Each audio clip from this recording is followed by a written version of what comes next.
Hi, my name is Stephen Matthew and I am a speech language pathologist. ഇന്ന് ഞാൻ നിങ്ങളോട് പറയാൻ പോകുന്നത് ചൈൽഡ്ഹുഡ് അപ്രാക്സിയ ഓഫ് സ്പീച്ച് എന്നൊരു കണ്ടീഷനെ പറ്റിയാണ്. എന്താണ് അപ്രാക്സിയ ഓഫ് സ്പീച്ച്? ഇതൊരു മോട്ടോർ പ്ലാനിങ് ഡിസബിലിറ്റിയാണ്.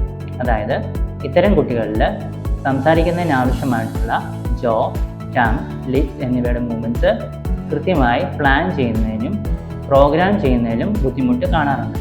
ഇത്തരം കണ്ടീഷനിൽ പേരൻസിൻ്റെ മെയിൻ കൺസേൺ എന്ന് പറയുന്നത് തൻ്റെ കുട്ടി സംസാരിക്കാൻ ശ്രമിക്കുന്നുണ്ട്, പക്ഷേ കൃത്യമായിട്ട് സംസാരിക്കാൻ പറ്റുന്നില്ല, അല്ലെങ്കിൽ സംസാരിക്കുന്നതിന് കുറേ എഫേർട്ട് എടുക്കുന്നു എന്നുള്ളതാണ്. ഇനി ഈ കണ്ടീഷൻസിൻ്റെ ഫീച്ചേഴ്സ് എന്തൊക്കെയാണെന്ന് നമുക്ക് നോക്കാം.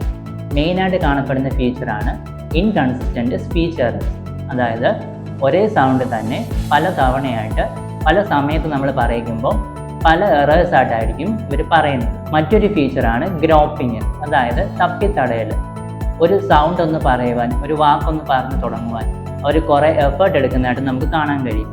ലിപ്സ് അല്ലെങ്കിൽ ടങ് എവിടെ പ്ലേസ് ചെയ്യണം എന്നറിയാതെ അവർ സെർച്ച് ചെയ്യുന്നതായിട്ട് നമുക്ക് കാണാൻ കഴിയും.